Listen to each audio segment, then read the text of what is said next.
At that time, my school, we were only having like 9 people in class, 7 people in class. Yeah. And if you were never part of the journey of like an upstart school where you got like no students, I was teaching at NIU. I was teaching their BJJ program for like a semester. So I would drive all the way there, and then I would come all the way back to Lombard to teach in my school. While I'm coming back from NIU, and the parking lot, there's like more cars than 4. I was like, what the fuck is going on here, right? So, but my garage door was open, because we have one big garage door where you can see the nets at that time. And I parked my car, and I drive past, and I was like, what the fuck? There was like 40 people in the gym. And that was like the first time I had more than like 15. So I'm like, I come in, and then it's like my student comes out, and they're like, yo, like, I think we're getting gym rated. That's what they said, I swear to God. They're like, yo, I think we're getting gym rated, bro. They really do hate 10th Planet out here. So I'm like, bet, let's go. I'm ready. Let's do this shit. So I go in there, and then one of my, like a visitor, higher belt comes by. He's like, hey, that guy over there, he's an MMA fighter.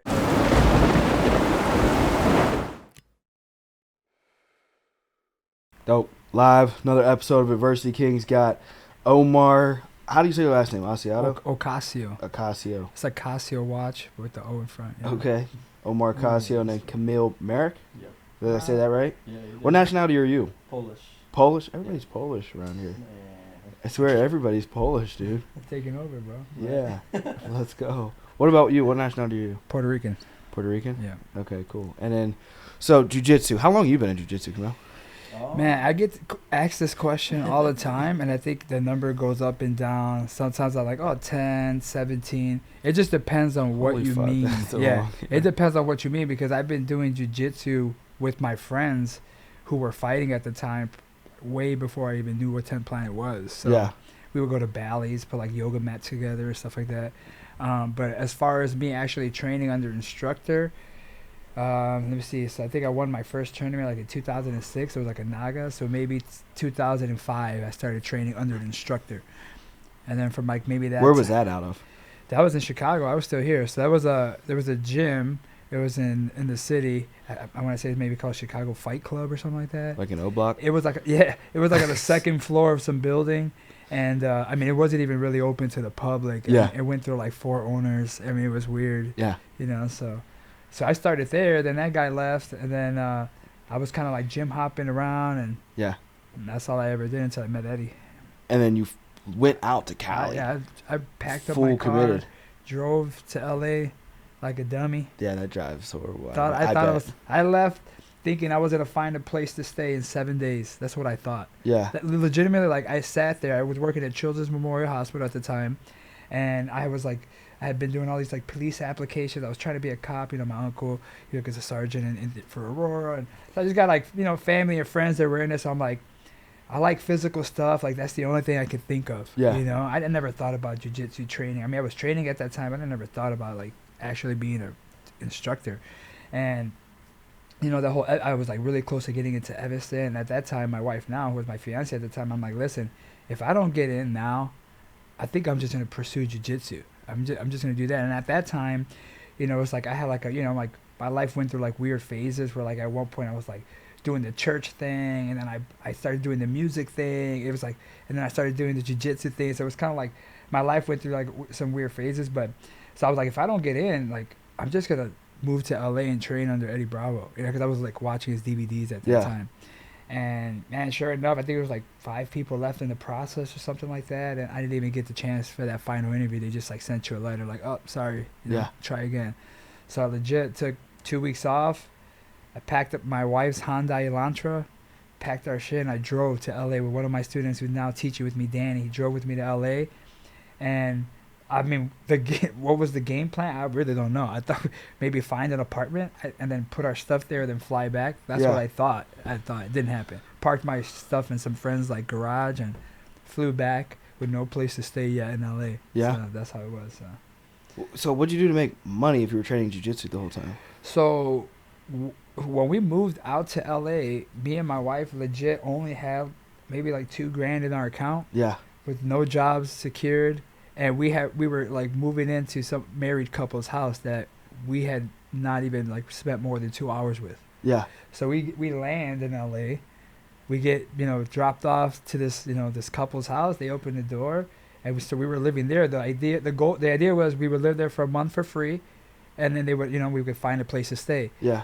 But then, man, that 1 month turned into like, I don't know, we stayed with them forever. I mean, they even adopted a kid. We went through the process with them. Yeah. So, I mean, first 6 months, I didn't have a job. I was the one with the degree. I had graduated with honors, and I couldn't find a job. And then my wife found a job doing like optometry stuff. Yeah. So, I mean, we were living off of $2,000 free rent because these people had blessed us with free rent.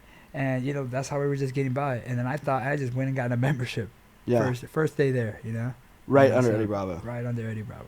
I couldn't wait. I mean, that was the whole reason I was there, you know what I mean? So it's pretty easy to like find like a big name like that and get into the gym, or is it like crazy expensive? No, not especially at that time, because I never really know where Eddie Bravo was in popularity at that time. I wasn't really into that world too much. I guess his name maybe not. Yeah, I mean, people knew who he was, but I don't think it carried much weight as much maybe now. Yeah. So, yeah, I mean, it's you just, I mean, it was I don't know, $100, something. Yeah. I'm not even lying, like $100. That's why when you come here and you see some of these guys charging boo-foo, I'm like, dang. Yeah. Eddie Bravo don't even charge that, so it's kind of crazy. But yeah, it was like $100 at the time. You just sign up. I mean, you can go to any of these schools.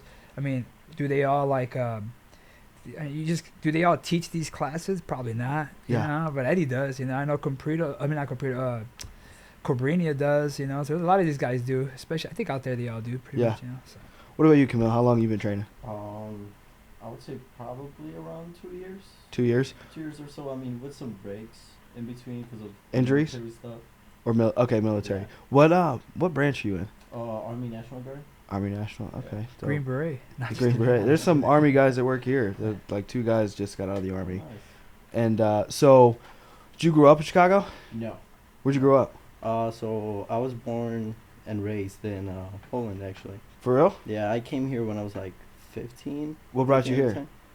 Just family, Did your parents come here too? So my uncle was here. Okay. And my grandparents, they in Poland.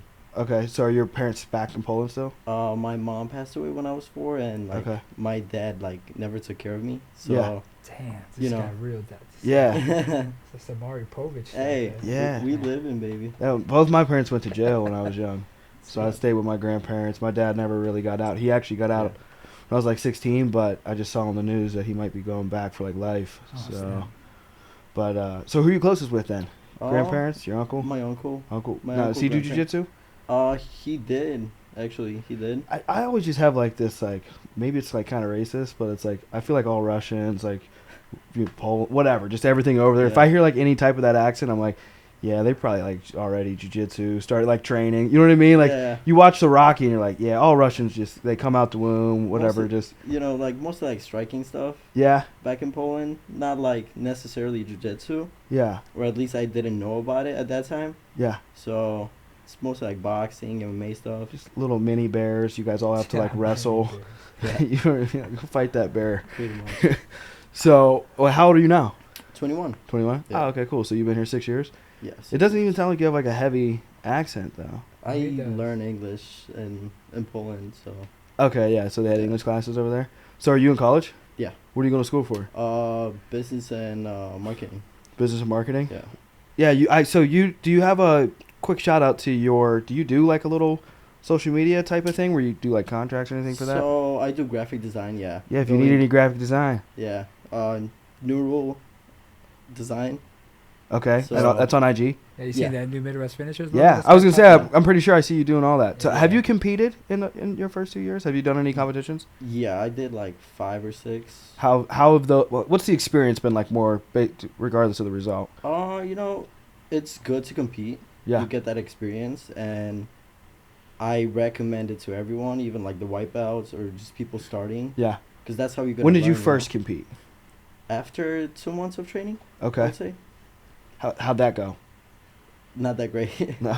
Not that great, but it's a good experience, and it humbled me and just pushed me forward to compete again. What about most recent competition? I placed second. I lost in the finals. What was that? Was that the Chicago Open? No, that was in Texas. You flew all the way down to Texas? Yeah, I flew all the way to Texas. Wanted to compete, Was it like a really big tournament then? No, not really. I mean, 7 guys in the competition Okay. in my bracket at least. Okay. What bracket would that? So it was no gi, right? No gi, yeah. Okay. Have you ever done any gi work? When I was activated in DC, I did like maybe Combatives. No, just like 2 or 3 days in gi, like jiu-jitsu. Okay. I went to jiu-jitsu school out there. Yeah. In like the free time, so I tried it out and not So not my boring. thing. Yeah. I do gi once a week. Okay. Yeah, once a week, but it's boring, Yeah. and I'm always trying to go into rubber guard. So Gotcha. I will get in there more than I will at a no gi Yeah. gym.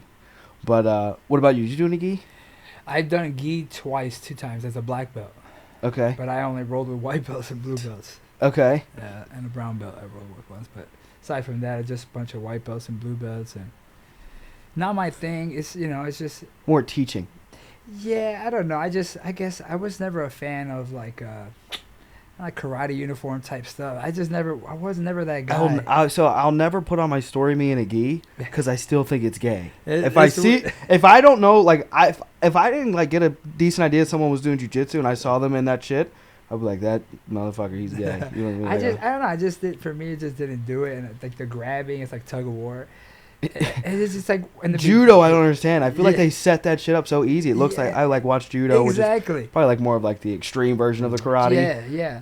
I don't know. But for me, it was instantly like the no-gi stuff. It was the MMA actually. I don't even want to say no-gi. It was MMA. Did you fight? Did you ever take a fight? Amateur fight or anything? Hell, I'm soft, man. Anybody in your family? I feel like when I look through your IG, you're always in a corner for somebody. Nah, just friends, family. I'll corner anybody. I don't care what team they're from. So, with cornering, are you specializing in grappling? Or are you able to like? I'm kind of like Eddie. I'll say this: I don't like cornering MMA guys. I'm not like an MMA, like analyst. Yeah. Just not my thing. I'll do it, but yeah, when I've cornered my guys for fights, yeah, it's just strictly, where one guy is speaking when there's like striking going on, and the moment there's like a clinch or groundwork, then maybe I'm putting in a little bit more input than he is. Stuff like that, you know what I mean? So I didn't know if you guys ever like yell over top each other, like one guy that specializes in the other thing. It's it's hit kind an of arm like bar. that. Yeah, I mean, you got to find a little flow for sure, but Yeah. that's definitely not my avenue of interest. It's just too Yeah. hostile for me. I'm like soft, like chill. Let's just all be friends and hang Yeah. out. That's my style. So And not that you care always about the money, but with smaller fights, you may not. I've never seen money. Yeah, I was gonna say you I may never not even cared. I would Yeah. never take it. These guys are not getting anything. Yeah. So I would say it's different if my way of living was to make money by like cornering fighters, but I have my own gym. That's where I make my income. So. Yeah. I mean, now if these guys were signing contracts in the UFC and they were making millions, and I'm putting in time for them to get at that level, for sure, that's different, Yeah. But these like local fights, or not even local, like I would say maybe LFA. I don't know where these rank as far as level, but let's say something like LFA where they might make a couple grand. Like I wouldn't take that from them. That'd be stupid for me to take that. How many black belts are under Eddie? Look like 1,000 or something on the website. There's a lot. For sure.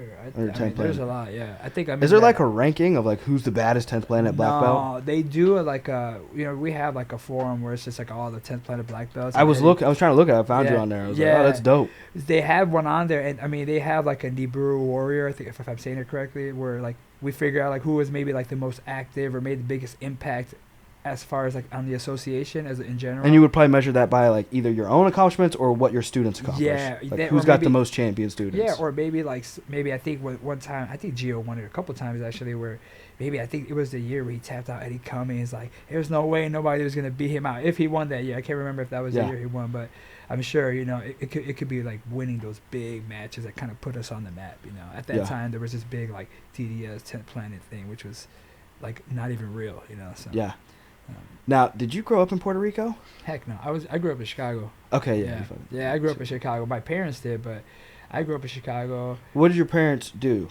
My mom was working at Misericordia. It's like a community of people with like mental disabilities and stuff like that. So she worked there for pretty much her whole life. She just retired recently. And my dad was just one of those guys that was always throwing up drywall in somebody's house, or that shit's hard. I mean, but I don't know how he finds work all the time. Yeah, it's random people, just I'm painting a cookie shop next door. How the hell did he get that job? So hustler. Yeah. So who were you closest with growing up? Who are you closest with now? So I'm a mama's boy for sure, but I will say I feared my dad, but I respected my mom more kind of growing up. Yeah. So like all like the guy stuff, like and that, I always respected him as like that guy figure that was in my life for sure. But like I never like was like, oh, that's my dad. It was just like that was that guy in my life that was tough, that was telling me that yes or no if I can do it, depending on Yeah. if he was in a good mood. But I was more like I just feared him. My mom, it was the one I respected the most. But, Yeah. But I learned all the guy stuff myself, shaving and all that stuff. You just Yeah. okay. Yeah. Facts. I had that razor phone. I just look it up. Just, Right. Now, did you go to high school then here? Yeah. So I went to Prosser High School. Did you play any sports? Do you like wrestle? Basketball. Okay. Yeah, that's all I did. I wanted to wrestle, and even at that time, I was kind of doing jiu-jitsu a little bit with my friends and stuff like that. Wrestling but for sure probably wasn't as cool as like what it is now. Yeah, I was just scared all the time. I was like one of those. I'm telling you, I was soft. I wanted to play football, but I was like, oh, I don't want to get hit. So what age do you think you got into jiu-jitsu? Because you got to be in your I got 40s, it- so 20s. Yeah, I got in late. Like late. I would say 20s, mid 20s, late Yeah. 20s. Because I didn't move to LA until like 2010. Some of these kids I like look on like, is it Hashir? Hashir, yeah. He was going against a 16-year-old. Oh And I'm like, yeah. I look and I'm like, I was watching I was at the Midwest Finishers tournament. You have a 16-year-old or something that's like really good. Oh yeah, Jaden. Yeah, Really good. And I'm Jaden, just like yeah. watching this kid move. First I thought he was a man, so I was like, Yeah. when they said his age, he's like, and the kid's 11. And I was like, holy shit, this kid's like 15, 16 years but old. He's 180 pounds. Though. I was like, this kid's my size. He's 15, massive, and he's just saucing grown men. Right? He was he a hasn't grown ass lost. man. I was like, He hasn't lost since he started competing in the adult bracket. I was like, you know? I was watching moves. Like, there's no way, even with me just like sitting there being a white belt spaz strength mode, Yeah. I'm gonna beat that No, kid. he's 15, just annihilate. Like, I mean, outside of the physicality and flexibility, I mean, he has the mentality and like understanding. Like you can see movements. like the look in his eyes. He's yeah. focused. Yeah, man. I mean, and the scary thing is that he has still so much to learn. So You know what I'm much. trying to say? Like, And he's so ahead of everybody. He'll be 26 and be like, man. I feel bad. I mean, if he's still doing it until the. I mean, now has he done all his training under you? No, he was under at school. I think it was like MMA Stop, if I'm not mistaken, in the suburbs under Daniel Mulroney, who was like I think he knows his rubber guard pretty good, and he got Jaden up to a good point. And then when I came, I think it was more of like I had like the credentials of being directly under Eddie. You know what I'm trying to say? So. And that's what they loved at that time. So then when Jaden came to me, I don't want to say numbers, but maybe he was like 7 or 8. I can't remember too much how old he was. So he's been with you for 8 years.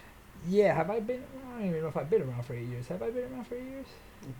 Maybe something like that. Maybe, for sure, like 6 Okay. or 7. For sure. I think it's 6 actually. Yeah. I think it's 6. Yeah. 6 years. Okay. But that's like, man, but that kid does privates with me like twice a week forever when he was young, all the time. Private lessons. Yeah. So I run out of shit. To now, how old is he? 15, 16? He just turned 16. So what age are you like? No gi, can you just have the regular color belts? Because I know in gi, like these kids will have like orange belts because they're like 12. No, yeah, we do the same exact belts as IBJJF. So we do all the colored belts. I just gave him his blue belt.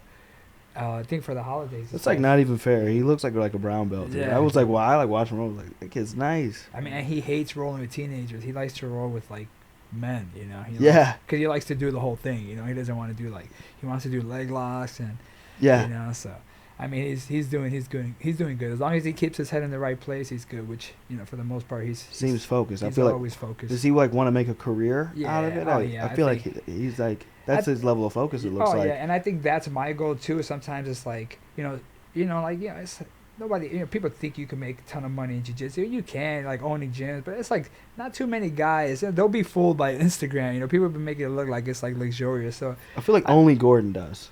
Yeah, I mean, I think Gordon's definitely helping the movement. He's like your guys' Conor McGregor. I like him. I don't. Just like saucy, I mean, he's mean and stuff. He be yeah. saying some mean shit, but when he's not on Instagram, he seems nice. I'm listening to like podcasts. He's like nice, respectful. He's like not shit talking. There was a period where they were coming through. I mean, and I would say not Gordon because I never saw Gordon around headquarters, but I know Gary would come through headquarters a couple times, and even Eddie Camille. They did a seminar like at 10 Planet Costa Mesa, so they were around us for a little, like for a hot second, but I never seen Gordon around. Never see how he would act. Like Gordon, like even Gary, those guys act like normal college young guys. They're normal. Those guys, they're just funny. Yeah, they're funny. They kind of like on the match. Tread that line of like, it's kind of like you shouldn't say that, but whatever. Yeah, I feel like that's almost out the door now. Whatever. Yeah, that's soon out the door. What about you, Camille? You want to make any career out of jiu-jitsu at all? Hey man, listen. If I can, yeah. Yeah. Probably, possibly. Yep. You know, but I'm focused to What's your reach game that like? I don't goal, think you I've know? ever rolled with you. What's your game like? What do you like to run? just gotta find out. One-dimensional. You know, I'm one-dimensional, one-sided for sure, but Yeah. you know, I don't want to. I've watched you. You move. You move good. You look like you're fluid. I think I'm okay. You know, I mean, Is he teaching kids class when that's happening though? well, I guess looks fluid. Looks good. You don't have like a go-to type of deal. You or know, leg locks for sure. I mean, that's heel hooks, that's ankle my hooks, thing. like any ankle hooks. Ankle Straight locks. ankle locks. Straight ankle locks. You know, I mean, I have a good professor over here, so you know. Yeah. I don't even do straight ankle locks. Yeah, I was gonna say I'm always getting like caught in like some weird ass heel hooks. Yeah, I know. Yeah. I mean, he taught me most of the stuff, so. Yeah. YouTube Yeah. taught me, so. Hey. Dude, I just keep wrist locks in my use. I was like, this is the easiest thing. Just grab the back of somebody's elbow and just Yeah. pray to God I can snap that wrist. If you I get can like take bad it. looks. I'll like do it and people, what the, like, People don't like especially if that. I have that white belt on, they're like, oh That's my. like disrespectful. Yeah, Don't wrist it's- lock me, bro. Such an easy like that's what I'm going. I've Like, always I been- can't roll with this guy. I'm gonna grab his fucking wrist. I know Pete the Greek is like the guy, you know, he's like the wrist lock the world guy, and I mean, I'm sure I he probably have killed. that like saved in Dude's there. a stud. I mean, I've seen him even roll like now, like after all the stuff that he's gone through. Like he did a seminar. Eddie Cummings did a seminar to school a couple years back, and you know, I know Pete the Greek was good, but I never seen him roll outside of like old videos in Brazil, and it's like black and white like videos. Yeah. So he got in around him with Eddie Cummings, and I was like, God damn, that dude could move. You know, he was like heavier at that time. I'm sure he's a little bit smaller now, but and he was like, I mean, he was like an assassin the way he moves, man. Yeah. Anyway, so all that to say that I know there was like this little like run with this like wrist lock thing, but I could never get into it. I could never like. I couldn't go home and watch an instructional or something and be like, oh, I can't wait to just wrist lock everybody at Sunday open mats. It is not exciting. I think it's like a white belt like shortcut type of mentality of like, man, I'm so tired of getting tapped out. I'm gonna just start grabbing wrists. Yeah, I mean, I've never tapped to a wrist lock before, but I'm sure nobody has done it to me like maybe at the high levels. Dude, I was rolling with the guy last night at your gym that he always wears the spandex shorter, like he looks like he's like from another country, man, I'm not for real sure. Fridays. I don't know. He's always got the like spandex on. He looks like a little Mexican, What? Puerto Rican or something. Older dude. Really? Older dude. Who would come on a Friday? I'm not there on Friday. man. No. It had to have been like Wednesday. Cause Shit. what's today? Yeah, it would have been Wednesday. Wednesday I was there. He's the Maybe older Gabriel dude. or two? It sounds like I feel like a Gabriel, like Yeah. kind of like a accent, like a, Hispanic looking? yeah, Hispanic, shorter, Yeah, he's definitely shorter, and he Maybe. always got Yeah. the spandex on Yeah. all the way down. Yeah, You know what I'm It could talking be- about? could The be him. leggings. Yeah, And Let's- I go to wrist lock the dude, and it's just like he's just sitting there, just continuing to roll, like full flex, like full wrist mobility, and I'm like, this wrist lock's for sure, and I got elbow controls, like this shit, you know, he's done. did he tap? No, he was I know. cool. Same thing happened to me. I always tell that story that one Yeah. time somebody wrist locked me and my fingers were touching my own Uh-huh. forearm. I started to get anxiety because I'm looking at it happen, and I'm like, oh, I think he broke it, but my adrenaline's not making. Oh, That's my what I God. thought. So then I'm like, I stay there, and we're just looking at each other, and he lets go, and I'm like, oh, I could move it. Yeah. I was like, oh, it just didn't hurt for some. Or maybe he was just doing it wrong. I don't know the technique behind a wrist lock, but I hate It's wrist locks. it's the worst is I get them. They'll happen to me more in gi. That's what I hate about Yeah, the gi. It's yeah. like I don't know how realistic that is. Of like my hand will get stuck in Yeah. the gi. Like if I'm like somebody's like framing, yeah. yeah framing or something like that, or me vice versa. If I'm trying to frame on somebody and then my hand gets stuck, and then all they got to do is bring their body weight Yeah, down, and yeah. your wrists are done. And Yeah. honestly, if you don't feel to tap soon enough, I feel like that would be Oh, I've had people do that. Like Way drop their worse. weight on me. I'll like flinch, like it hurts really bad. Like, oh, Yeah. shit. Yeah, for sure. What about you? Have a go-to game outside of? I feel like we smash rubber guard. I'm not really a rubber guard guy outside of like. But when I watch other 10th Planet matches, I feel like they run to rubber guard too. Yeah. So okay. So I'm a true believer. Like if you like it and it interests you enough and you have the flexibility and you're down to work that position of being like stacked, I think it's a good like special weapon to have. I mean, Yeah. Now, do you need it to be good at jiu-jitsu? Hell no. I mean, how many guys are successful without it? Yeah, but it's just like saying like there's guys that are successful without leg locks. There's guys that are successful with them. You know what I'm trying to say? So, Yeah. But I would say my game, if I had to say, I would mimic Eddie for the longest. So a lot of it was just like quarter guard, a lot of the mini stomp, push pull lockdown stuff.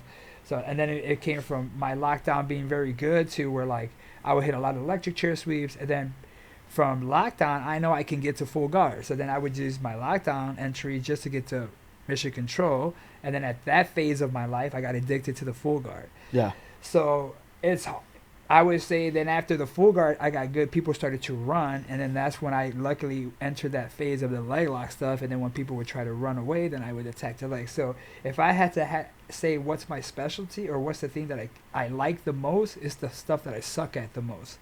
I really love like guard passing. I freaking love it. The problem is that my style is a seated guard, so I'm always getting smashed, and I'm always playing this like under your hips game, you know, where I'm either attacking your legs, playing lockdown, stuff like that. So I never get the opportunity to pass in competitions because I'm usually a touch and sit type of guy when I roll, you know. But I love it. I love Rafa Mendez, and I love like, you know, Cobrini. I love how some of these guys pass when they stand, like that swag, you know. Yeah. You know, I had some of my students have it, like Angel, you know. So I wish I had that. Was that you posted on your Instagram the other day? The kid, he just cut his hair off here recently, and he did that. Oh, Jess, yeah. He did that like step over. Oh yeah, pass. he jumped backwards. Yeah. And took the What, back. what was that pass called? It was I don't know what they call it. I That's not an actual move. I thought it, No, it it's was so old clean. school. I was It's like, so it looks like a old. move. You see a lot of guys do it. A lot of times guys will shoot in on singles, and they'll like stuff the head with the hand, and they'll pull their leg, and they just kind of like hop backwards and take the back. It's kind of common. It's not. Oh shit! I He was just like, got it kind of it smooth. looked clean. Yeah, I was that's like, why that looks real posted it. clean. I was Yeah. like, holy shit! Are they like drilling that right now? Nah, they weren't doing that. No, they were rolling. Dude, and then he put it on the IG. I'm like, oh Yeah. man. Always. Did Yeah. I put myself getting armbarred in the IG? I'm the Some coach. people like I don't give a shit, but some people I've rolled with some people that are like, yeah, make sure we don't put this on IG. I was like, you're beating me. What do you mean? I want to put a challenge. I should be the out one there. to. Can we put a challenge out there for all the black belts? I know all these coaches be getting tapped out. They just never post it. Yes. I post mine. We should have a challenge where like Yeah. post your sub. Like the coach is gotta get like I showing think videos. of getting I think they would be worried. I feel like, you know, if like your Yeah. student like saw you got tapped out and they're like, look, it's like, hey man, you Dude, I know, got wrecking. I'm gonna have to go to the other coach. He just flipped me with that armbar so Yeah. nasty. I had to That post was it. nasty, you know. Yeah. I still haven't gotten them though. But. Now I know you were talking leg locks. So I don't know if you Yeah. have a specific favorite sub that you like to like hit. For me, definitely. I mean, straight ankle locks. I mean, Definitely just go those are straight the ankle lock. ones I hit most of the time. Yep. I wouldn't say like 100%. But Do you like stand up? Do you like? Are you cool like standing up wrestling? Have you any wrestling I base? wrestled in high school 4 years. I mean, I had breaks. All 4 during that years? time. Pretty much, yeah. Ah, then you should be cool wrestling. Where'd you wrestle out of? Oakland High School. So Illinois? Yeah. Illinois ain't bad. Like all the kids I've wrestled around They're here. pretty good. Yeah. I mean, You should be dope wrestling. dude. I mean, What did you like? Did you like not pay attention? You're like really signing I up, did, bro. I Like did, You could I get did, red yeah. shirted. No, I got Can you get injured redshirted? one of the seasons, and it was what pretty bad injuries injury. have you let's talk about injuries. What injuries have you guys got? Jiu-jitsu or wrestling? I don't know. Cool. Connected. You could just say cool injuries too. What I don't know. A lot of like muscle spasms, you know. What's That ain't what's your injury. top three? Yeah. What's your number? Let me For me? rephrase this. What's your Okay. top Yeah, three? he's gonna say I Start got listing my- off the headaches. Headaches. Top three. I mean, my leg was messed up pretty bad. Yeah? Where I was just on crutches for like What'd a you- month. Did you go and get an MRI? I did, yeah. Was there anything torn? Just the nerves. I had a bucket handle tear, Yeah. and that's why I had to take my. I didn't roll at all last year. I Mhm. did stem cell, and I went That's okay? back. I went back on the mats, and it didn't work. You in Chips the hospital? What is Is it? it Chips the hospital or something like that? Isn't it in Tijuana or something? No, I did it up. I did it in Pittsburgh. Simon connected Yeah. me with a guy, so that's my Oh. partner. Ah. And basically, I rolled for about 2 or 3 months with him, like on and off when I first started selling Mhm. insurance. And he had to been high level purple belt, maybe low. Like he's like a really good brown belt. You know what I mean? I'd Yeah, say he's yeah. a pretty good brown belt. And but he would just like use. I guess I look back and I was like just like a dummy or something. Yeah. You know, I didn't know anything. I had a year or 2 years of wrestling, Yeah. but he would just straight ankle lock me, and I got the concept from him Yeah. doing it, and so I would come back and like show guys in the office. Long story short, like as I worked my way up and opened my own office in Lincoln, Nebraska, I was a psycho leader when I first started. You know what I mean, in leadership. And if you were late to one of my meetings, it was like, give me 10 push-ups or we're gonna roll. Well, I was showing guys these leg locks, and we're all not even white belts essentially. Yeah. We didn't go over any Yeah. We were just rolling. We didn't go. He wasn't teaching me anything. There weren't any technique classes. He like showed me how to pass guard. He was like, "Put your shoulder here," and but I show this buff dude. I think he just got off a couple cycles of trend. You know what I mean? And I wasn't. He was like late to one of my meetings, and I'm like, can't bitch down now in front of all these people I've choked out before. And he grabs my leg. He was already a couple weeks there. We've rolled around. He's seen the leg locks, and he just starts pulling. But I don't feel anything. But it's all like weird placed. Don't feel any pain. No, it's definitely like in a weird ass position. It's just a big, and it blows out. And I was like, but nothing. It just kind of got hot a little bit, just a little bit hot. And then I took his back, choked him out. You know what I mean? But then I had to stop doing that. I went to get up, could not put any weight on it. Then as the night went, it just kept swelling up. Yeah. Couldn't extend it. Like 2 weeks, I couldn't walk on it.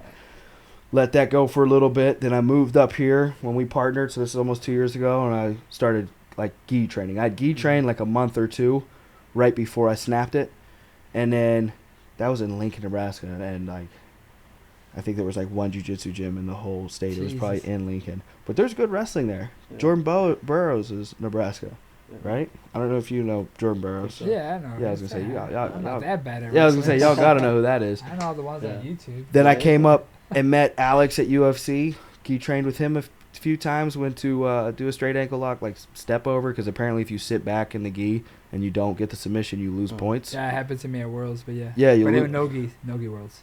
You can lose points sitting back in no-gi if you don't finish that's this how up. I lost. I fell back on a straight ankle lock. He stood up. He looked at the ref. I looked at the ref because I was like, wait, did I do something wrong? And then I was like, he's fucking going to get those points. And then he fucking sat on my ass and just beat me 2-0. So instead of doing the sit back, you're supposed to like step over, like knee over. Yeah, for sure. And so I go to do that, and then it just, like fucking snaps again. And I was like, it got even worse. So I was like, oh shit, I'd like let it go for like 6 months. And went and got the MRI. It was a full bucket handle tear. So they took, I think, 70 or 80% of it out. And that was in December 24th. And then I think I came back, saw 10th Planet. I just saw it in lumbar. I don't know what, I never even saw any 10th Planet. And I saw it was closer. Alex moved his gym. I tell him all the time, I was like, bro, you moved way too far. It takes me an hour to get there. Yeah. Was that Palos Hills? Palos, yeah. And so I start training with you guys, and it's been almost 4 or 5 months now. May now. Changed your life, bro. Yeah, I mean, it really has. One, just the convenience, but really it's just a different type of game, because my boss, my partner, he rolls at like a wrestling jiu-jitsu gym. Okay. But you're going to get snapped down into a front headlock. For sure. Now throwing like, if I could work my way into a full guard and just like even like teasing the rubber guard right now, like we were going over that omoplata shit, like it's going to be a wrap here soon. Yeah. For them until they figure out my rubber guard game, which is ass. Okay. What about food around here? What type of food do you guys get into? I'm a big foodie. Dude, I'm not I'm a foodie, but I'm a cheapie too. Yeah. Hell yeah, bro. Wow. I feel like there's great cheap ass places though. I feel like sometimes those are the best places. Bros. Hey, shout out to those guys. Mom and pop shops. You never know, bro. Shout out to Poke Bros. Oh man, nah. I gotta get Logan Paul sponsor me too. But I bought this fucking Prime. Nice. This is Logan Paul's drink. Ooh, wait. Oh shit, really? Is it? Yeah, it is. You guys can try it if you want. Hey, I'll try one for sure. Yeah, you guys try them. I don't give a fuck. So, no favorite restaurants? No, like, man, we got to go there. I was literally going to text you. It was also maybe like low-key racist because I knew you were like Mexican. I was like, I wonder if there's any good tacos around here. I ain't Mexican, bro. I'm Puerto Rican. Yeah, but you probably speak Spanish. We're different. Their food is different than ours because theirs is actually a little bit better, in my opinion. But don't tell my mom that. But it's way different because we do everything fried. Everything we have is fried. All our like sample foods is fried. Yeah? Everything's fried. You ever go to those food trucks in Humboldt Park? Just, I think someone told me to stay away from Humboldt Park. Dude, you stay away. I mean, I think people were trying to like. I think it's changing for actually the better. Yeah. Is that close? Is that down in the city? That's too far, bro. That's the city, man. Oh, okay, yeah. I don't feel like there's any good places around here. What do you eat? I get some tacos from Yard House, and then I eat salmon and rice usually throughout the week. Yeah, see, either that or I'll have steak at Capitol Grill. Hey, healthy. Yard House is mad commercial though. It's like a commercial. Oh yeah, the Mexicans that work here always make fun of me. They're like white boy, and I was like, I don't know, these tacos are better, dude. Yeah. Go with the tacos. When are you gonna get some some high level jiu-jitsu guys to do some interviews in here. It's outside of me. I guess outside of me. We I've only we gotta had- get Eddie in here or something. That would be dope. Yeah. I've DM'd some. Not really. I've DM'd some just high level people in general, and they want like, for instance, one guy told me $100,000, which is like cool. Like a 100,000 definitely goes through the business Yeah. monthly, but I got to spend like 105,000. Yeah, So yeah. people like they see like my big 1099 and things like that, and they're like, They want oh yeah. yeah, they're like $1 million. I was like, dude, I made Well, I more appreciate- money off less. I appreciate you giving me that 500,000 for doing this. Yeah, yeah, literally. I appreciate Literally, it. I was like, I would spend that if I had the ability Yeah. to spend that. You know what I mean? I'd love to be able to I spend ain't that. spending that to interview somebody. Yeah, and that's another thing. I don't think I really like Joe Rogan's podcast, and I feel like he don't spend anything. He It's like a probably real does. nonchalant. It's actually beneficial to be on there. I mean, Yeah. yeah. You get on there, you're gonna make yeah, $100,000. Don't pay It me don't nothing. matter. Let me pay you, and then let me go on there. Yes. You know. I Yeah. love that. Yeah, I literally. train with Joe. I hate that I got to physically train with him, but I didn't like get too close where he Yeah. can be like, yo, what up, Omar? You rolled with him? Oh yeah. How was that? So usually it's funny because once guys kind of like get into 10th Planet stuff, and I would say like the newer guys, and they start looking stuff up, they're like, oh yeah, I saw you in the video and Joe got his black belt, because we were at the Burbank location at that Yeah. time.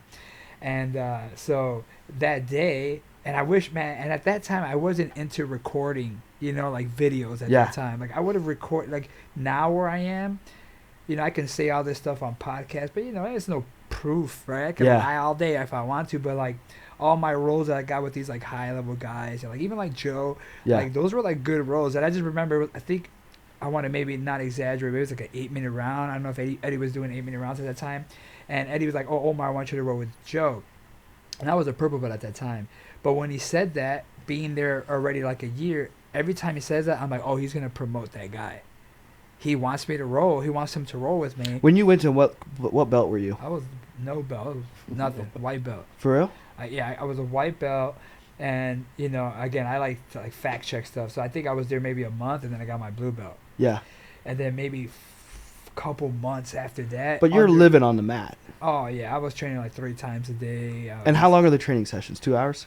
2.5? Eddie's classes can go long because Eddie teaches in the morning, but at nighttime, let's say his classes start at 8:30. I mean, you're not leaving there till like 10:30, 10:45. Yeah. Who knows? Because then Is if that Eddie starts- after open mat? No, that's like the whole class in total. you Okay. know. But his classes are about an hour and a half. Okay. But they're tough. They're pretty tough classes. I brought my students there, maybe a year ago or two. We took class, and they're like, "Oh yeah, dude." Fuck What that. was it? Warm up? Was it live rolling? Like what was so tough? Yeah, because Eddie, and it depends. Because when I was there, it was like we were doing the warm up stuff, so it would be like you would do your shrimps, whatever, blah blah blah. But then it'd be like, all right, E1, and then he'll show it once, and the class, it's advanced class, you should already know it, and then you're just drilling that for like 2 minutes, or 3 minutes, or whatever it was, and then all right, B2, the next one. So we would do all the 4. I always wonder what you're saying when you're doing that. Like I just like sneak into the advanced class. Yeah, because they're structured. Eddie has them structured on a calendar, So you have your A day, which could be like Granby's or whatever, and your B days or Hail Mary days, and he has them structured. Do in they his ever own way. change or is it? Oh yeah, they're constantly changing. That's the hard part, because if I can get my students up to par by the next month, there's something added, which is good. That's great, because you can always modify them yourself, Yeah. So in essence, sometimes like that's what we'll focus on. My classes will strictly, maybe for the next 4 months, I'm focused on necessarily not trying to memorize these warm-ups, but break them down and get these movements going and stuff like that. You know what I mean? Have you heard of gyms where, like, who basically like, if a higher belt loses to a lower belt, they have to give up their belt? No, never. No, is that like a Yeah, rumor? I've been like a white belt then a couple of times. No, I mean like a full Yeah. like competition, like something like somebody walking in the gym and saying like, "Hey, I want your belt." Yeah, but what is it? I mean, Has that ever happened to you? Nah. Nobody's ever like walked in and be like, "I want your belt." I gotta give you my rash card. I ain't got a belt. But I guess it's just like a physical belt. I don't know what the hell is that. You could take my belt. Yeah, that shit don't mean nothing. So. But has anybody ever walked in your gym and like challenged you?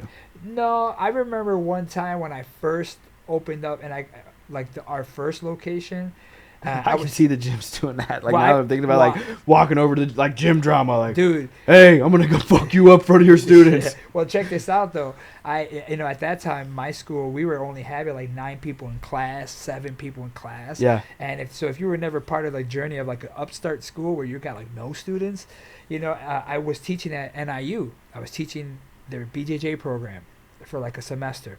So I would drive all the way there, and then I would come all the way back to Lombard to teach at my school. Well, I'm coming back from NIU, and the parking lot, there's like more cars than 4. I was like, what the fuck is going on here, right? So, but my garage door was open, because we have one big garage door where you can see the nets at that time. And I parked my car, and I drive past, and I was like, what the fuck? There was like 40 people in the gym. And that was like the first time I had more than like 15. So I'm like, I come in, and then it's like my student comes out, and they're like, yo, like, I think we're getting gym rated. That's what they said, I swear to God. They're like, yo, I think we're getting gym rated, bro. They really do hate 10th Planet out here. So I'm like, bet, let's go. I'm ready. Let's do this shit. So I go in there, and then one of my, like a visitor, higher belt comes by. He's like, hey, that guy over there, he's an MMA fighter. It was, damn it, why can't I think of his name? It was Pat Curran. Okay. So Pat Curran shows up, and he was there with another guy, Fitch. I forgot his first name. He's like an announcer guy. Okay, anyway, so we get there, and like I see all these people, and so I'm just like, oh shit, do we got waivers? Like I don't know, it's like my first time. I'm nervous as hell. I don't know why all these people are here. It's just one of those days where fucking everybody decided just to come. Yeah. So I'm teaching class, but now in my mind, my students have fucking like hyped me up. Yeah. They're like, oh, you're getting gym rated, bro. And I'm like, okay, I bet I'm ready. I came here. I was fucking I was ready. Yeah. So I bet. I was like, you want to roll, Pat? I roll with I was like, I don't know. He's going to be the toughest one. I roll with Pat Curry, whatever. And we had like a good roll. And, and then after that, I was just like, what am I doing? Like, I was trying to kill him and shit for no reason. This guy, and he was like, yeah, man, let's exchange our phone numbers. I want to train. I'm like, oh, my students hyped me up for nothing. Yeah. Everybody was there to train. So aside from that, maybe the thought of I was maybe getting gym rated or something, nothing like that's ever really happened. I'm sure people have come in there with the mentality, like, oh, I'm going to go in there and pretend I don't know how to train and fuck this dude up. Take his ankles. I'm not... As much shit as I talk, and I talk a lot of shit in my gym all day long. I'm known for talking shit. Yeah. I'm probably one of the most humblest guys, because I don't care, I just do it for fun. But anyways, I don't even know where I was going. Instigating your rematch.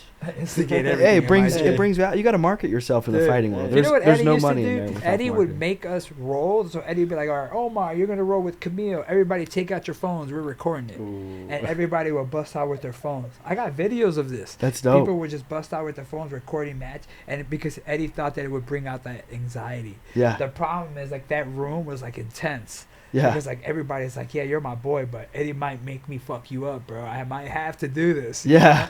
So that's how it was. Did he ever make you guys like strike at all, or? No, Eddie would not. No. So, like, hey, throw a little jab in there. Yeah, if he did, he probably never posted it. Yeah. No.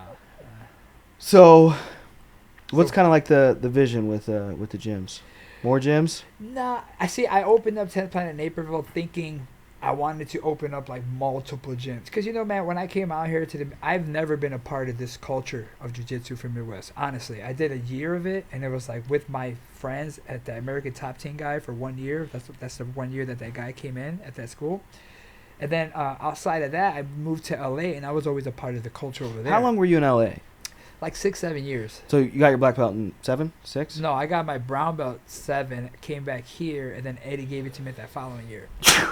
And then I got hired by the fire department, and then boom, then he gave it to me that year. So 8 years to get black belt?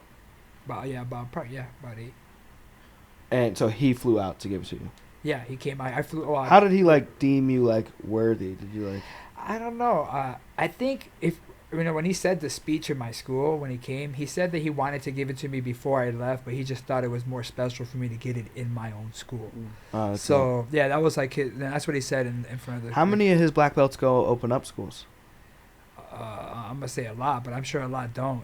Yeah. Yeah, I'm sure a lot don't. Now, how does that trickle down? So, like, how many black belts of yours do you think try to go and pursue schools? Well, I only got one, and they already opened up a school. So he's at 10th Planet Greenville. That's Manny. That's Manny. Yeah, Manny Vasquez. He's dope too. Hell yeah, he's a killer. Fucking tapped out, top 10 guy in the world last year. Shit. Well, now was he rolling today too down there with Hashir?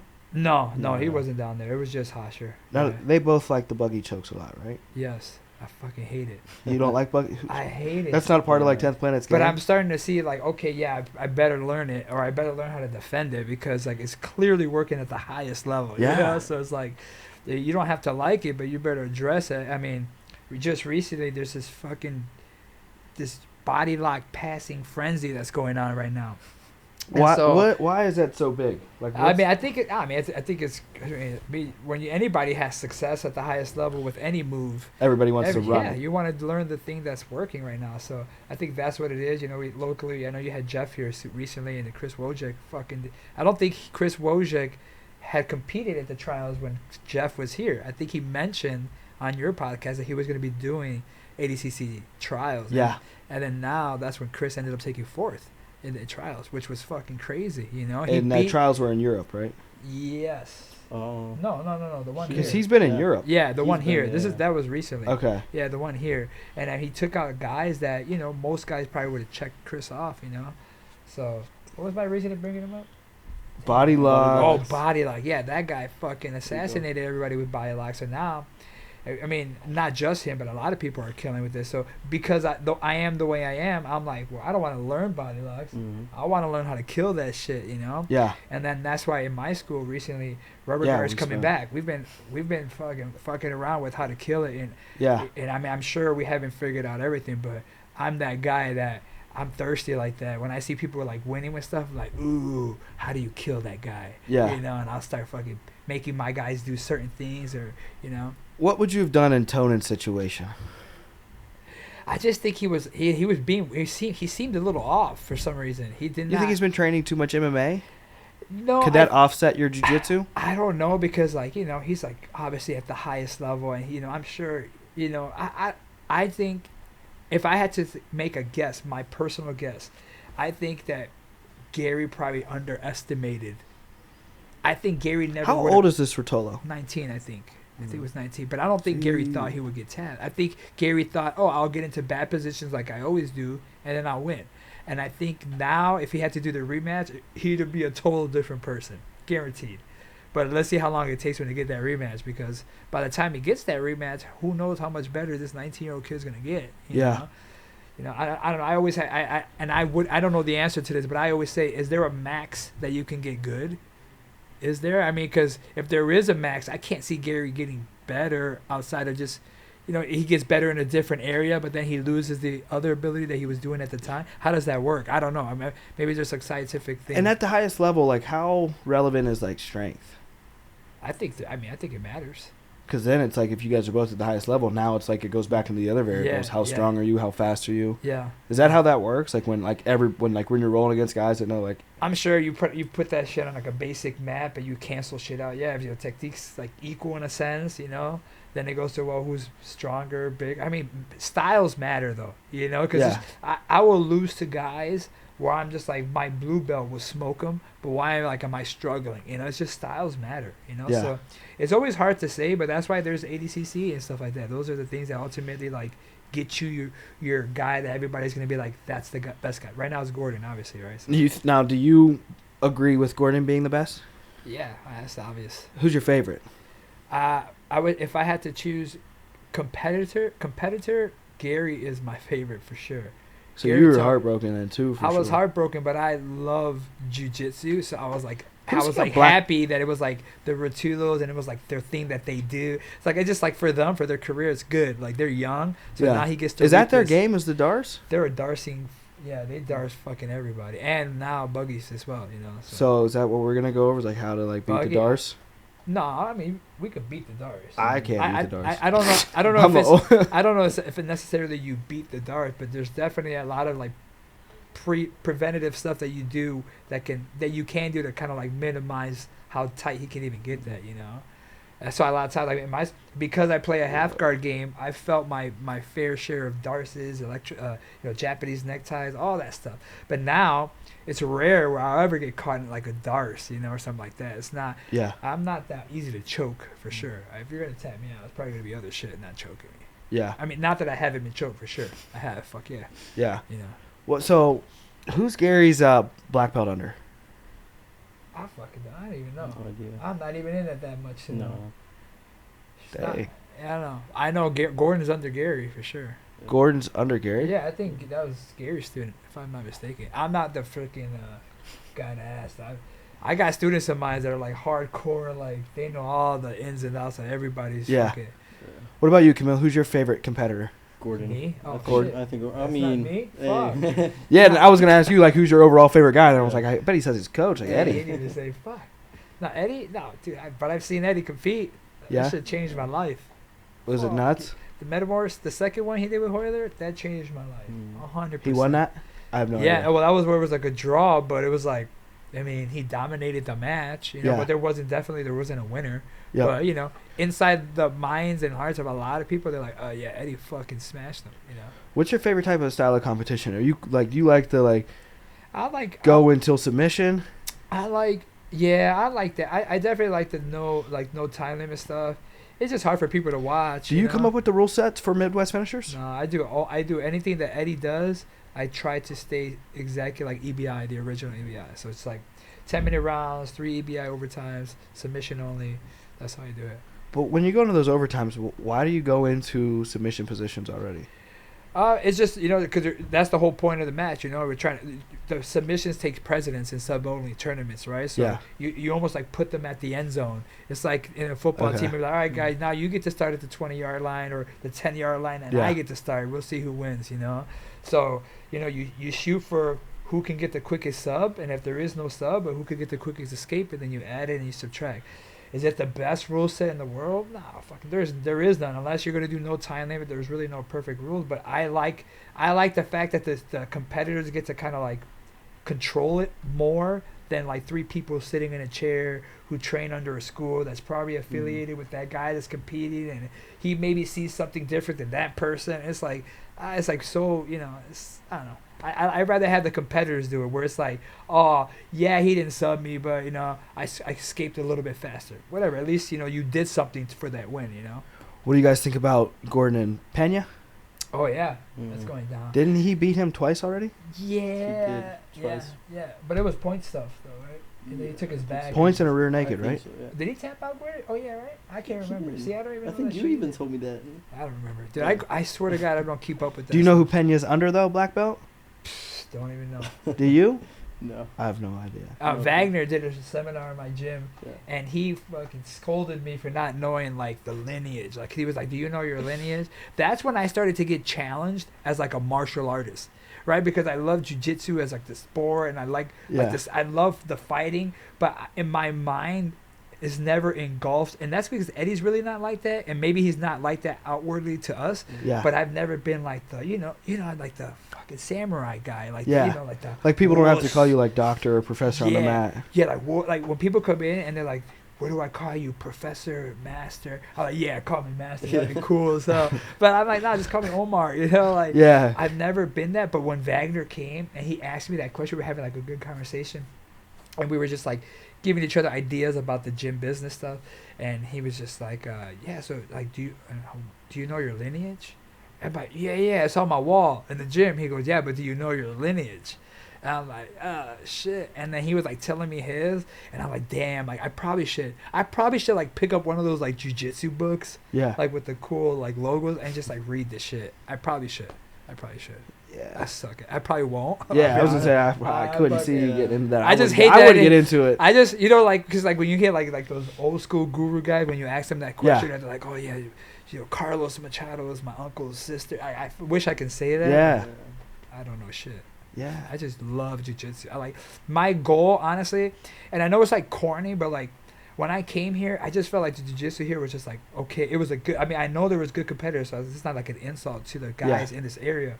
I was just saying, like, I just felt like the energy, and it was just, like, It was just like so blah. I was like, oh yeah, that guy's a school, that guy has a school, but nobody really does anything, you know? Yeah. They're just like, you know, they train and then they compete. And so like for me, it's just like, dude, why aren't people talking about this shit? Why aren't we doing stuff? Like we should be doing stuff together.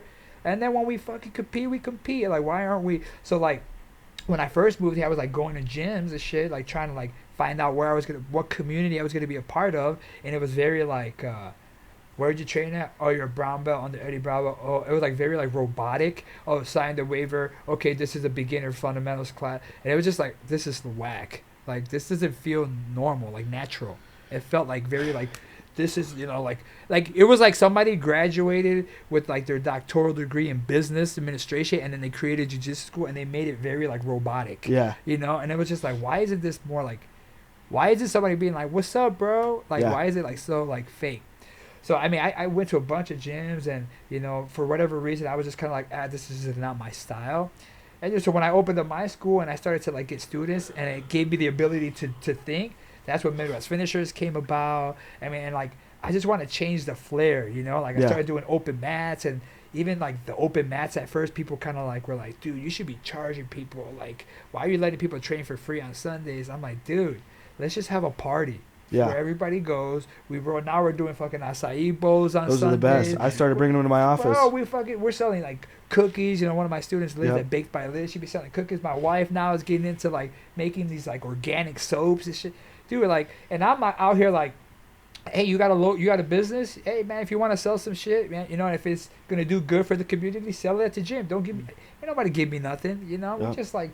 we're just having a party. Yep. You know, and if you got some valuable shit to add or give to the community, fucking come and sell it, make your money. You know, don't be an asshole. Roll in and leave. You know, that's like my style. So now, like that, the you know, Midwest Finishers got picked up by Flow Grappling. So now all our events that we do at the gym, they're going to be streamed on this platform. And you know, like I know other people that have this platform, and you know, they get cocky with it. They get like, you know, they start to be like, yeah, my show. You know, it's like, dude, you got to be chill. Like, you got to understand, like, you rarely see my face in those stuff. If you see my face on stuff, it's because Camille made a picture of it and I posted it. But Yeah. you never see me like, yeah, it's just my show. Who wants to be on my... I never do that. This is for everybody. Yeah. Because you know what? Like, if I can get you play and your school's 30 minutes from mine, you know what gets attention? The Midwest, Chicago, Illinois. We get that pull. You know Yep. what people think about right away in my school when they get to the highest level? Yeah, I want to go to the B team, or I want to go to L.A. Why aren't people saying that from L.A.? Like, I want to go to Chicago and train. Yeah. Because we don't got shit, like, because we ain't working together to make it like that, you know? Yeah. Everybody's too segregated. And, you know, like, I feel like I'm played sometimes as the bad boy, you know, because I'm like, oh, you ain't down with it? Fuck you, then I'm out. Let's go. I'll find another school that's down to ride and, like, make this shit happen. So I'm constantly, like, trying to find schools, you know, like, and, you know, like, I really came here, like, because I wanted to give, like, shout-outs to, like, the schools that are making an impact in this community, like the Pico Power guys. I can't even think of another one. I'm sure there's a bunch, you know, like, what is Bronco's school? I don't know his name. School Bronco, the Serbian guy, I think it is. Oh. And there's a bunch of schools out there. I wish I should have had these written down. Like, kind of like changing the game in the Midwest.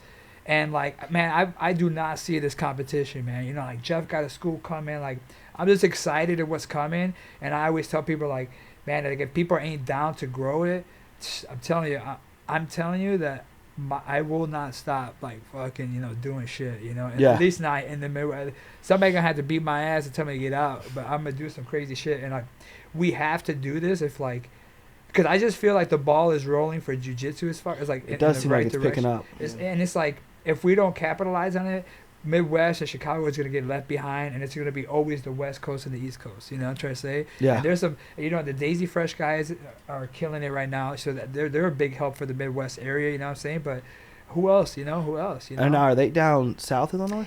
I think so. Yeah, I always forget where they are. They're a couple hours. Yeah. Those guys are killing it. That's why I'm grateful for those guys. You know, people be hating on them. You know, say they hate on that story, but dude, that's a story for a lot of schools out here that are What's the struggling. story? Yeah, they guys came from nothing. They just like a laundromat. They like had like students living on the floor. It's like, you know, definitely like lower income guys, you know, like just like struggling to try to like do the jiu-jitsu thing, and they kind of all live together. But, you know, whatever the story is, like, they're doing good for the jiu-jitsu community, at least in the Midwest, and I'm always grateful for those guys, Heath Pedigo and those guys. That's why, like, for me, like, those guys are the guys that people should be like blowing up. It's guys that are making impact. Like, let's do some shit, let's stop fighting for nonsense and like political jiu-jitsu stuff. Like, man, get off that stuff, man. This is 2022. You know what I'm saying? We gotta like do something good for the community. What's your proudest accomplishment in jiu-jitsu? I think my proudest. I don't want to say my school's proudest is, I don't know. I don't want to say championships. Or your favorite memory even in jiu-jitsu. Like what do you I would say my favorite memory would be everything that's happened from yesterday until I first started, honestly. Like the good, the bad, like it's made me grow as like a man and like how I think, now that I have kids, it's like. How long have you had your gyms now then? 6 years? Yeah, about 6-7 years now. Yeah. Yep. I'm still a baby. Dude, there's so many schools that are killing it way better than me, you know what I mean? I'm still a baby, but I'm definitely like coming to like change shit for the better. How hard was it moving back and then opening up your own gym? I know you shared your story a little bit. Yeah, I mean it was definitely hard. Did you have to like live at the gym a little bit? I was living in my uncle's like porch. Yeah. Like I had my, and I was grateful. He didn't even charge me rent, but I moved here. When I moved back here, it was me and my wife, and my wife got pregnant 2 weeks after I landed. Yeah. So when I opened up the school, I thought, and that's stupid considering I have a business degree, I thought, oh, I'm going to open up the school and then I'll have a job. Yeah. Because I didn't have one. So Eddie was like, hooked me up and helped me through the process a little bit, and then, I was just like going around trying to find space. I found some CrossFit gym in Lombard. So have you always been at the spot you're at right now? No, this is like my second location. Third. Well, I was renting space the first time. Then after 3 months, I was renting space at the UFC gym. Then after the UFC gym, I found my first location, and then this is my fourth one. That's your fourth, yeah. And now we've expanded to like 6,000 square feet. Yeah, it's a nice gym. And I it's a think nice too facility. Small. It's too small. I mean, the bigger, that'd be dope. You know what I mean? But it's a dope facility. Yeah. Oh, hell yeah. I have everything. If I never grew from what I have, that's definitely enough. So, but are you gonna obviously stick in Lombard, or are you trying? Yeah, I would never leave. I only came in Lombard because technically I was supposed to have my brother and a friend of mine as an investor, and Lombard was the middle ground for all of us at the time when we were living. And then shortly after that, my brother, he has his own life. I don't think. What's your brother do? I see him working out He's there. a mailman, but he's a veteran. He was in the military, served in Iraq and stuff like that. But he works for the post office. And then, my friend Sam, right now, he's a nurse, but he's also in the military. So I just, the commitment for them and the time wasn't there for me. So I just decided to kind of like spear it by myself with them helping me still. And that's why Lombard is Lombard, But then I kind of like fell in love with the community a little bit, you know what I mean? So I got to meet some really cool people. And then now, where when I first moved here, I wanted to move back to LA. Now I could never see me leaving. I could never see myself leaving. Yeah. Yeah, I couldn't. But aside from getting a bigger spot, when do you think you're going to do that?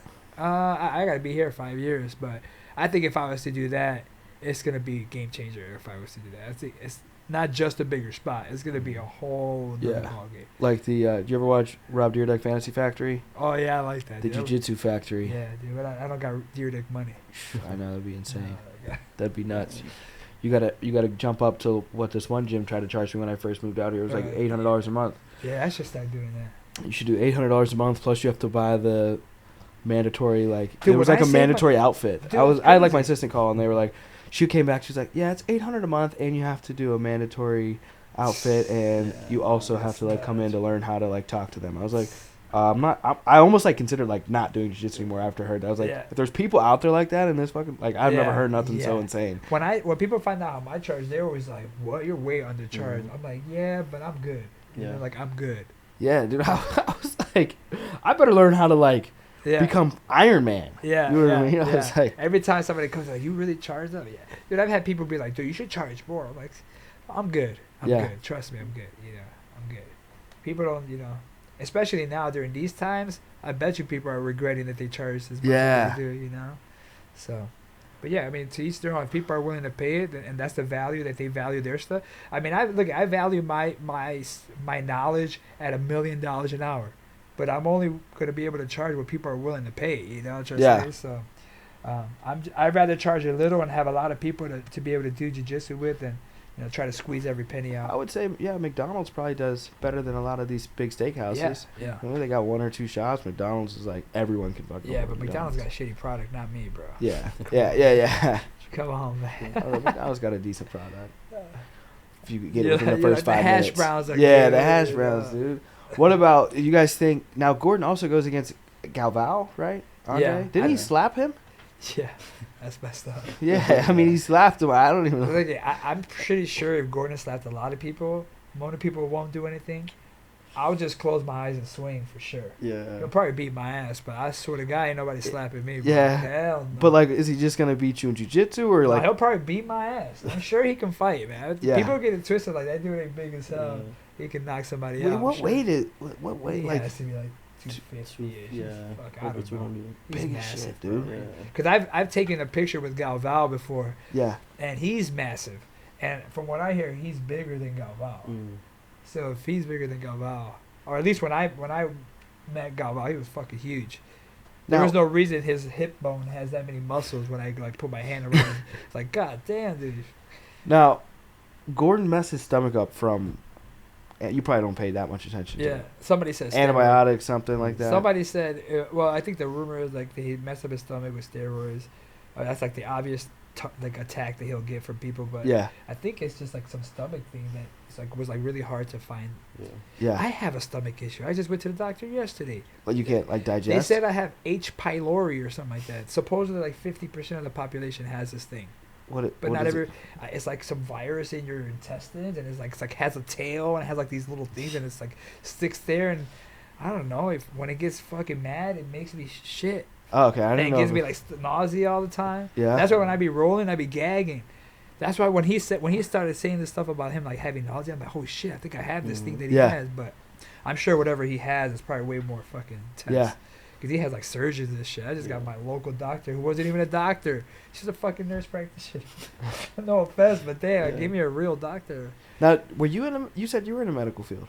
I just worked at like I was just like managing doctors. I never like so when I went to LA and I was working in Beverly Hills as with an eye surgeon, like a celebrity eye surgeon guy. Yeah. And yeah, I started off doing like medical records because my goal was, okay, I don't care if I make $15 an hour. I just want to get out by 3 so that I can make it home by 4, eat, shower, and then go do like multiple classes. Yeah. You know? So I was doing medical record stuff. I was like, bet, I do this all day. Who cares? College degree, I'll file all day. Won't even complain. Yep. Well, then, like, I started acting like I knew what I was doing because I was, like, reading words and shit from, like, the books in the back when I was filing. So when Yeah. the surgeon would come in and he would need help, I would help him. And then, I kissing ass, I'd be like, so the eye, the optic nerve. And he's like, oh, you really like this stuff, huh? Oh, I love it. I love reading. I like, Yeah. like, whatever. I fucking really don't care, And then I would always do that. But then I would kind of learn some shit, Yeah. I'm like, oh, damn, that's actually interesting.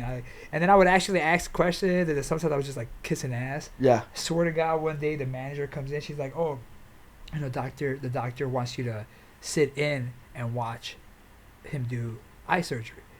So I'm like, "Fuck, what did I get myself into?"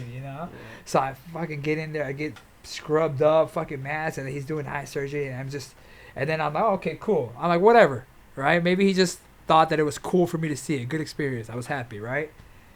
I swear to God, no training. Next week, she's like, "Oh, congratulations, clap, clap, clap, you just got promoted." And I'm like, promoted for what? She's like, "Oh, Dr. Seal wants you," I said his name, the doctor wants you to be his assistant in the surgery room. I was like, but I didn't go to school for that. That's what I said. I didn't go to school for that. She goes, "Oh, he's going to train you." And in my mind, I'm like, oh no, this is like how they get you, like, fuck. Yeah. So then I'm just like standing in the surgery room, watching this guy do surgery.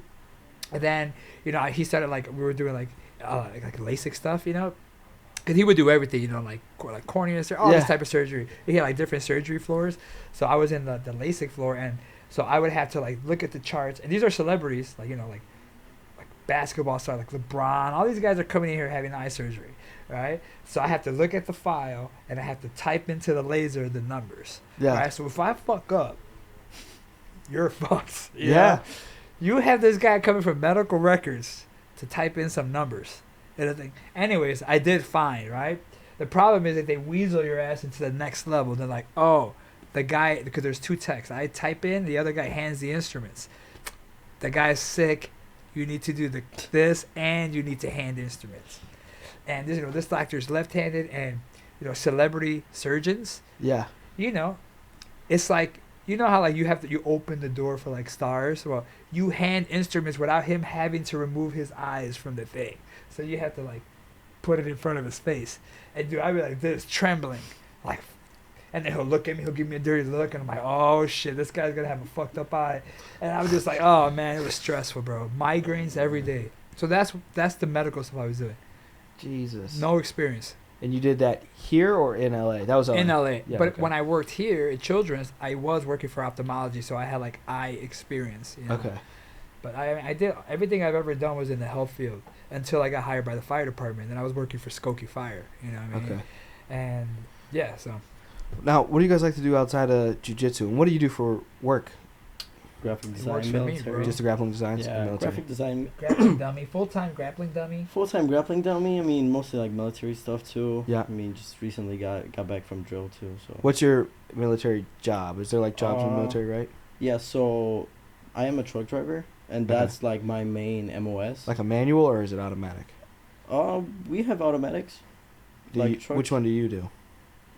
Wait, which Like, one? do you drive? You drive a Yeah, I truck? drive. I drive. Okay. He's Yeah, trying yeah. to find out if you drive stick. Gotcha. Yeah. I do. I actually do. It's Polish. But Okay. yeah. They all do. But no. Now a truck driver. Okay. But most of the time I spend recruiting. So I was a recruiter for National Guard. Oh, okay. Yeah. You're the one that ruined all those people's lives. I mean, I'm the one helping. You always had me. Let's go. Yeah. Let's go. So, what about favorite movies? You guys got a favorite movie? Men of Honor. Men of Or Honor? is it Medal of Got too Honor? many of. It's Medal of Honor. Okay. Medal of Honor. Is it Medal of Honor? The Cuban Gooding Sounds Jr. like Medal. one. Yeah, it Where sounds they, like. they push him into the water with the... They had to screw his thing in. You remember that one? I don't know. What? I feel like I've seen every movie. Aiden, Dude, have you wait, seen isn't Medal he- of Honor? Isn't he? Yeah. I don't think so. What? How old is he? How old is this guy? How old are you, Aiden? I'm 20. Oh, that's why. Oh. That's fucking why. He probably doesn't even know what Fresh Prince Medal of of Bel Air is. What's your favorite movie? You know gotta what have fr- one favorite. Uh. What's your top three then? I was Men of Honor. Man. It's Men of Honor? Yeah. It is Men of Honor. Get Dude, rich that's a or classic movie. Hey, get rich or Die Trying? Yeah. Get Rich or Die Trying? That's pretty I good. thought you were gonna say Fast and the Furious. Bro. Nah. Come on, I'm not that Polish. Men of Honor, I feel like it's something my dad would like. dude. It's a It's fucking classic good. movie. It's just as good as Saving Private Ryan and all those classics. Hey, that's a pretty good movie. That came out when Gladiator was around and stuff. Yeah, Gladiator was good. I don't, this looks Oh, like because there's a sad. bunch of killing. It is sad though. Yeah, this one looks like. That's- Well, it was what's the guy? Robert? No, is it Robert De Niro? Yeah, Robert De Niro's the drill instructor. He calls him Cookie. Come here, Cookie. Yeah. So, anything else you guys do outside of jiu-jitsu? Anything you do? Hobbies? You got kids, so that's Basketball. probably it. You hoop. I'm a hooper. Oh, I fish too. Okay. Quit playing. Hey, Big fish. You Bass fly pro fish shop- or like normal fish? I just bait for bass. Okay. You know, I got my bait caster, my Catch and Guggen release? squad. Heck yeah, I got my Guggen squad Golden Series with my Shimano reel. Woo-hoo. So you probably can't eat the fish around here, huh? I don't know. I wouldn't. Yeah, I don't, yeah, I wouldn't because you got to clean it and all that. Hell no. Yeah, I Too much don't know if work. I would do that. Heck no. I don't know if I would do all that. So, I think that's pretty much it. I mean, we've been going at this an hour, Have hour you 10. really? Yeah, it's been like an hour and a half. Dude, I'm bored. I Yeah. want to do some more. I don't know. Is there anything I'm else on your scared. guys' mind? Oh, what's on your mind, Camille? Just Midwest finishers, you know. We have Midwest finishers open. Yeah. Uh, Who's all competing? Are in you these? excited up for that? Get this guy. I have no Let's do idea. Get him to sign up. it. Come home, man. It's so July 30th. So we do the Midwest Finishers, the sub-only tournaments, they're brackets. But then on the 30th, we're having our first Midwest Finishers Open. So it's like open to like everybody to sign up, like white, blue belts, purple, brown, Mhm. black. So we're giving it a try. We're trying to see how the community responds to it, and it's like, I'm sure, the idea is like my school supporting it, so a lot of my students are in it, and then there's some guys, like some Daisy Fresh guys have signed up. So we're trying to push it, see how many people are like kind of like want to do sub-only type tournaments because it's going to Yeah. be sub-only EBI rules. And then the goal is to throw money at it, and then possibly like the winners of the advanced brackets get 25 grand. or they get a spot to do Midwest. Dude, the bracket we have June 25th. Yeah. I ain't even gonna say shit, but the bracket that we have Now, that's is not the probably open. better than some of these high level ones, bro. Yeah. I'm telling you, man. I'm telling you, the guys that are in these brackets are fucking killers, bro. Mhm. Will you ever compete in your I will one day. Tournament, yeah. I will. I'm waiting for that guy. I'm waiting for somebody that sucks, that's like terrible to sign up, and I'm fucking all over it. I'm gonna slap my chest. That's the thing is like I don't see many of the like really hype victories when you're watching jiu-jitsu when people are just like really humble. I mean, it's cool. Yeah. I mean, people are like real humble. Like, There's a great some match. trash talkers out there. You can see that who's next thing on Flow Grappling. It's like they Yeah. kind of do it like what was like the UFC's tough thing. It's pretty dope. See, I like, haven't watched it, this- but I see like the dude, commercials. watch it. They look It's- nuts. Like it's exciting. I'm excited. Are any of those about guys it. from Illinois? Yeah, that Tristan Overig. He's Yeah. from the Pedigo guys out there. I wonder if he's any good as me. Same Oh, name. he's been to my school. He came to my school as a blue belt, Yeah, and he was a tank. smoking cats. I tapped him for sure, and Yeah. I'm saying this. I know you probably shouldn't call taps online. I tapped him. He was a blue belt, right? Yeah. But it was probably one of the hardest taps I've ever had to work for. I seen him recently, and he's 10 times bigger than when I. So now I'm sure he will crush my soul, bro. Yeah, what's he weigh? What's he? Oh man, I don't know if he went. 10 times bigger. Maybe he's not. He's like 2 something. But I'm just saying, like his physique. Yeah. He's just like a tank, bro. Tank. He's a fucking tank. Yeah. He's So, on that show. Now your Midwest. Are these two different things? There's an open where anybody can kind of sign up. Which is our first one that we've ever done. We're doing it on the 30th. Okay. Then we have actual like we're the one. And that's June 30th. June 25th. Yeah, July 30th. July 30th. June Yeah. 25th is Midwest Finisher 7, which is the 155-pound bracket, and then we have the females 125 25. pound bracket. So that'll be for And what's cash. the males? 158. 155. 155. Yeah, and then the girls is 125, and it's already packed. You know, the bracket, and we just added another stud that we haven't because we haven't announced any of the competitors, so it's gonna be dope. And what level is the 155? Is that advanced or? It's all. I mean, it's yeah. I mean, you gotta have some. You have Well, guys. you like So there's forewarn a guys white in belt, my. like So not there's getting guys in that right? bracket. There's a guy in that bracket right now who took, I want to say he took 4th place at the East Coast Trials, and then he made it to the final 8 at the West Are these Coast people Trials. pre-selected or can people sign up? These for are that? people just registering to sign Yeah. up, and then what I do is I look at the accolades, and then I pick by accolades. You know. Okay. And So like then- if a white belt signed up, you would just send him his money back. Not necessarily. We've had Andrew Tackett sign up when he was 17 and a blue belt, and he's the one that hit that flying triangle on Seaver. I think it was like the second or first Midwest finisher. 16 years old, blue belt. He's tapped out Seaver like in 30 seconds. And Seaver's a fucking stud. Yeah. But I think even Seaver got caught off guard. I think he was like, "Holy shit!" I was looking at flying triangle where you're standing up, you're doing like an overhook and like Yeah. reaching over and handing the hand Yeah, over. I'm not a fly guy. I don't. You jump don't like shit. the flying? I Hell don't see no. any We just people sit. really fly around. Yeah. we sit. We Yeah, sit I'm one of and those pull. like Angel Angel will want to stand wrestle.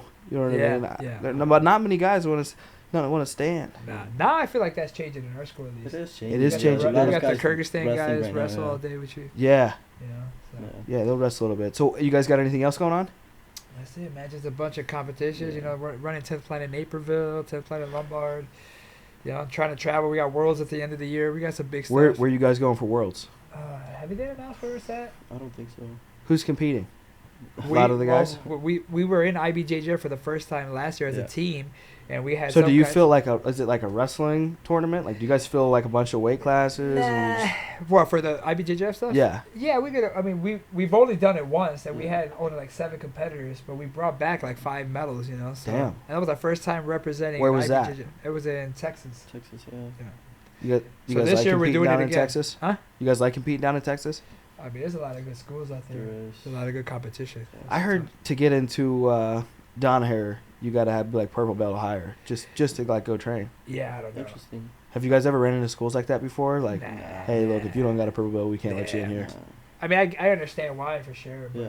I mean, he's at a point, even financially, where he can, turn somebody away. You know, Yeah. like I'm not in the business where I'm turning people away because they're not a certain level. I'm in the business of creating world champions, but I'm also in the business of like teaching people self-defense and how to get better, Yeah. and healthy, and lose weight. It would He's in kind it of to- suck if I like walked in and I was like, hey, I run a business down the road, but I Yeah. want to get some jujitsu and that's I'm- closed. Imagine Dan here teaching you how to Yeah. shrimp. Oh, fuck. He'll kill himself. He'll be like, what the fuck? I ain't do too good shit. He like doesn't have knees Yeah. apparently. Yeah. He's like fucked up. So everybody can find you guys 10th Planet Lombard, 10th Planet Naperville on Midwest- Instagram. Yep, Midwest Finishers. Midwest Finishers, sub only, Hey, New Rules Design. New Rules Jitsu Designs. crew. Anything else you guys want to shout out? Anybody else? Anything else? Man, Go first. They go, I don't have any. I already said everybody's name that I Pretty like. much. Do you think any of your students are going to do anything spectacular this year? Or anybody you think is going to step up and do something crazy? I'm excited, actually. Yeah, I I'm think excited. David has a big year. That's the brown belt. Yeah, David David Garcia. Garcia. I don't know if I've ever rolled with him. He's Ooh. man. He's Tank. he's definitely one of my top guys. Yeah. You know, like a lot of the Kyrgyzstan guys. Has he ever rolled with Chris? I'm sure they have. Yeah, I'm Okay. sure they have. Yeah, Sure. him and Chris have good roles.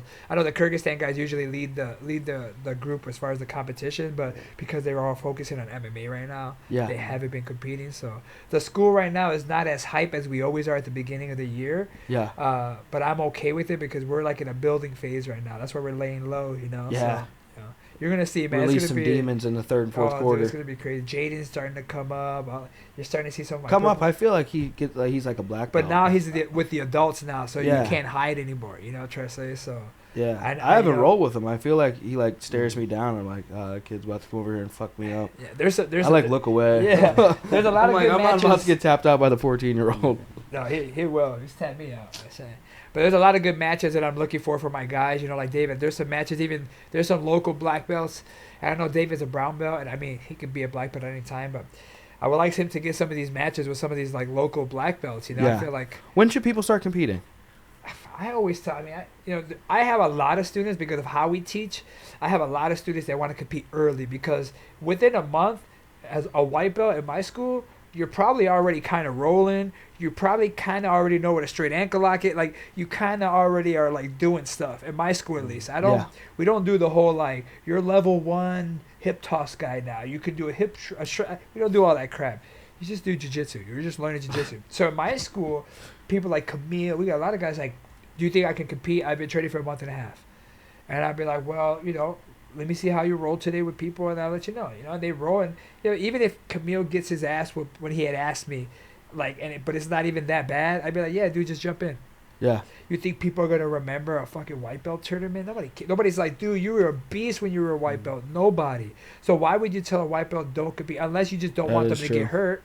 Well, at that point, that's his decision. Yeah. You know, he knows his body. You know, if you think you're gonna get hurt, don't do it. Yeah, I guess it really don't even matter to It you. does like a it. So black belt. I don't understand this. You have to now super fights. That's different, right? Because now you're on a stage. You're representing your team, right? You're gonna represent the. How do you work. get selected for those? People sign up for it? And then they pick. Yeah, and that's why I always tell my guys like this year for sure. It's like if you're not training, don't be signing up for super fights because if I find out, I'm gonna call that promotion. I'm gonna be like, hey, could you put YouTube logo as the school logo because he's not representing my school. You know, I gotta tell him take that shit off.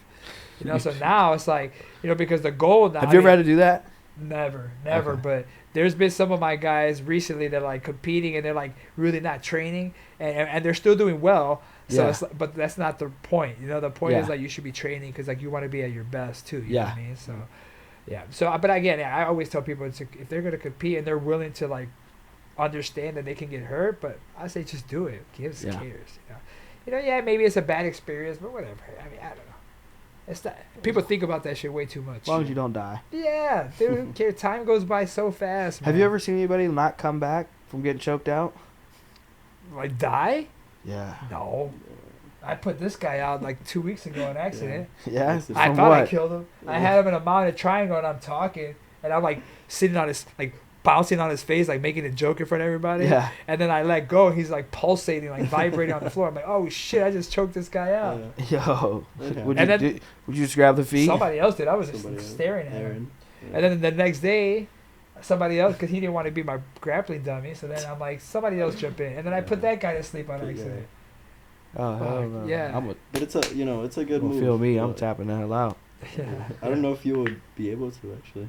Yeah, because the arm It was comes trapped. It's like it It comes comes by like this. fast, Yeah. Yeah.